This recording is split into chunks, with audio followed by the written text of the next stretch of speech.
250 people will spend the night in the Alpha Project's tent shelter downtown. There's a shelter in Anchorage built to hold 376 people. On a rainy October night, close to 400 were already packed inside, and the doors still closed on the rest. Tina Morgan and her friend Ella Luther showed up 90 minutes past curfew and got sent back into the storm. "We're going to freeze," Morgan told the guard at the door.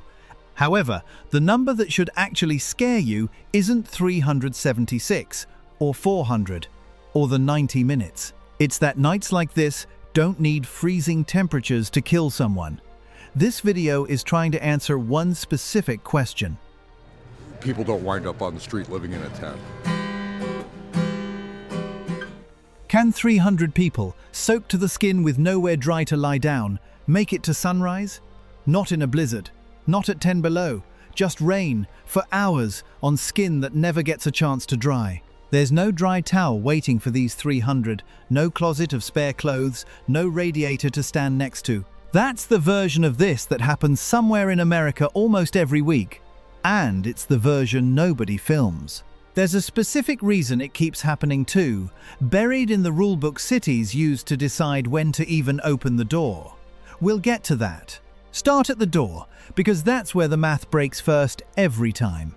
Cities size their shelters for a normal winter, not a wet one, and a wet night pushes more people toward a bed at the exact hour beds run out. The federal count in January 2024 found more than 770,000 people without a home on a single night, and better than a third of them had no roof at all, just a tent flap or a car door standing between them and the sky, and plenty of them didn't even have that. Anchorage's Sullivan Arena is supposed to cap at 376. That October week, it was running close to 400. Rain loud on the metal roof, cots wall to wall, a wait list at the front desk. Morgan and Luther got there 90 minutes past curfew, and the door didn't open. A security guard named Roberto Santiago couldn't fix the curfew, so he filled a water bottle for Luther and sent her back into the rain. Compassion and a locked door in the same 30 seconds. This isn't just an Anchorage problem, and it isn't just a cold city problem either. In San Francisco, city officials once opened 75 extra shelter mats during a storm and still couldn't fill half of them. Not because the need wasn't there, but because reaching a shelter across town at midnight, in the rain, on foot, with everything you own stuffed into 2 bags, is its own kind of impossible math. A supervisor there called it embarrassing that a city with roughly 10,000 homeless residents couldn't fill 75 extra mats on the worst night of the year. And he had a point, except the math he was missing is the same math Morgan and Luther ran into. The mats existed. Getting a soaked, exhausted body across a city to reach them by a set hour did not. Richmond. Virginia turned away a family of 4 on a night the low hit 22 degrees, the same week a planned 4th shelter site sat unopened because of construction delays. Minneapolis stopped even counting how many people got told all beds are full once the number climbed past 7,000 a year. The pattern repeats in city after city, in warm states and cold ones. There are always more people than there are dry places to put them. And the gap gets worse, not better, the moment it starts raining, because rain brings out people who normally tough it out in a doorway or a car and would rather not, if there's any bed left at all. Here's the part almost nobody gets right about that night, and every night like it. It wasn't close to freezing. It didn't have to be. Hypothermia can set in above 40 degrees, sometimes above 50. The second a person is wet for long enough, because wet skin loses heat about 25 times faster than dry skin does. Rain does what a blizzard does, just slower and quieter, which is exactly why it kills people the cold weather warnings never catch. A jacket that's soaked through stops being a jacket. It becomes a cold compress you can't take off. Shivering is your body's alarm bell. And it's a good sign, actually, because the moment the shivering stops is the moment things have gotten serious. The muscles go loose, the thinking goes fuzzy. Fingers stop working well enough to zip a bag or untie a knot, and a person who was sharp and scared an hour ago starts making the kind of decisions that get written up later as unresponsive when found. Morgan and Luther didn't go far. They sat outside the arena on a bench, together, because the next problem is worse than being cold. You cannot actually sleep, not safely. Outreach workers who've spent a winter on this beat describe the same pattern. People teaching themselves to nap in 15-minute stretches, sitting up, boots still laced, because lying down soaked and unconscious in a doorway is how you get robbed or stepped on, or simply don't wake up in time to move when someone tells you to.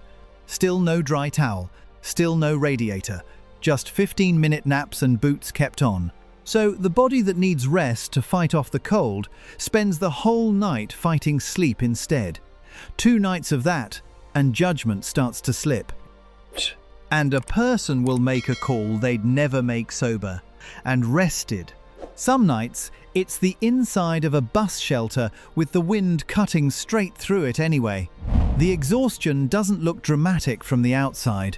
It just looks like someone sitting dead still in the rain, which is exactly the picture everyone drives past without a second look. The body keeps a tab on all of this, even after the rain stops.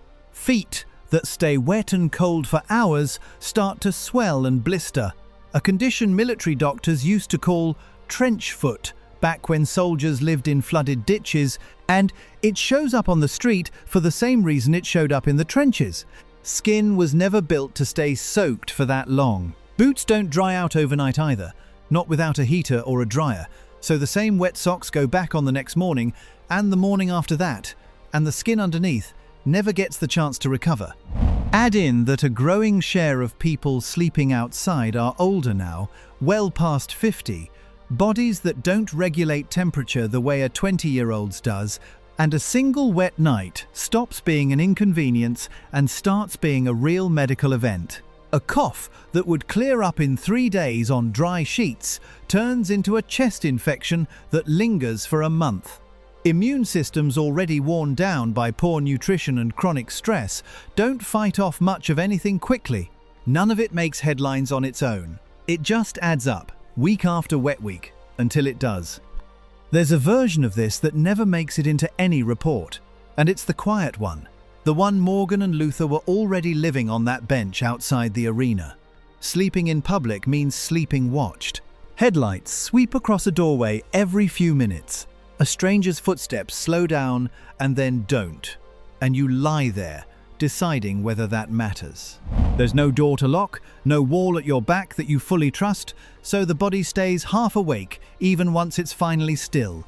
One ear tuned to the street the way a parent sleeps, with one ear tuned to a crib.